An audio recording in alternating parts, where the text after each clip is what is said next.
Línea del tiempo. Participantes: Diana Rojas, Johnny Murillo, Natalia Vaquero, Cristian Rodríguez y Jamie Vilati. Bienvenidos, en este video les vamos a hablar sobre las 5 etapas de la historia de la contabilidad en Colombia. Es necesario tener claridad de qué es la contabilidad. Se le conoce como aquella disciplina que estudia, mide y analiza la situación o el patrimonio financiero de una organización en un periodo determinado.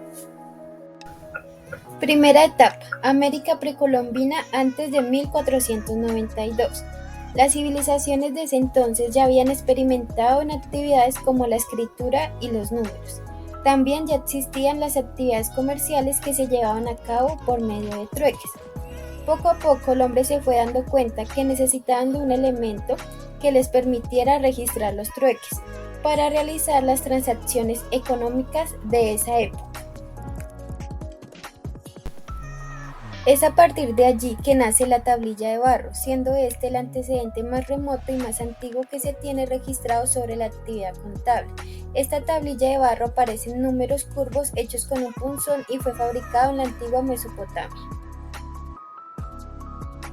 La etapa número 2, la invasión española del año 1942 al año 1550. Con la llegada de los españoles a territorio americano se inició en esta región una actividad económica sin precedentes. Los conquistadores obtuvieron de la corona múltiples concesiones, lo que dio comienzo a la explotación no solo de los recursos naturales, sino también de los aborígenes. Así, el español logra imponer en estas tierras, además de su cultura y costumbres mercantilistas, sus prácticas contables.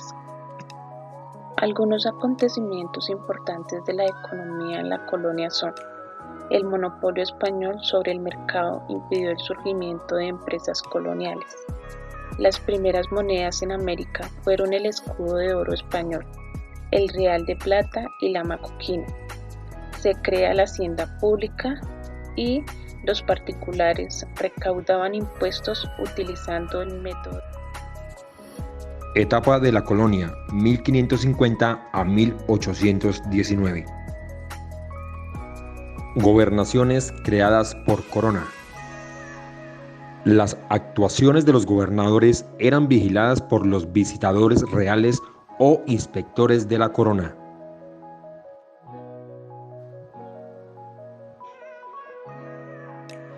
Las principales economías fueron la minería, la agricultura y el comercio.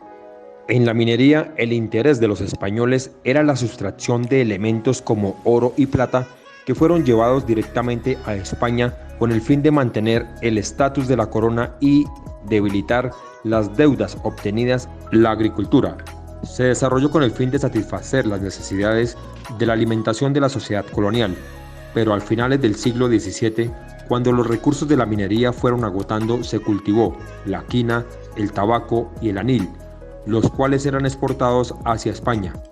El comercio. El gobierno español prohibió la comercialización por parte de las colonias americanas ante sus homónimos europeos. De esta forma, se formó el monopolio comercial y el control absoluto de España sobre el mercado de las colonias. Etapa de la República, de 1819 a 1950. Configuración de un Estado independiente al yugo español.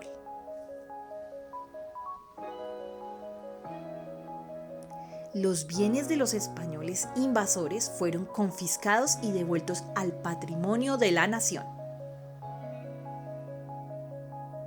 En septiembre de 1821 se aprueba mediante una ley el impuesto de renta. En 1873 se realiza la elaboración del Código Fiscal de acuerdo al Código de Comercio de 1887 y se exige llevar libros contables con todos los comerciantes.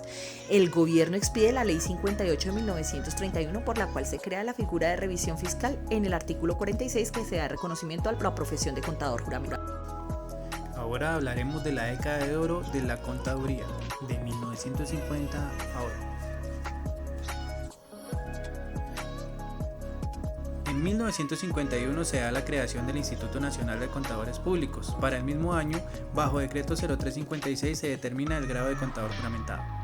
En 1960, la ley 145 dio continuidad a la Junta Central de Contadores, creado por el decreto 2373 del 18 de septiembre de 1956.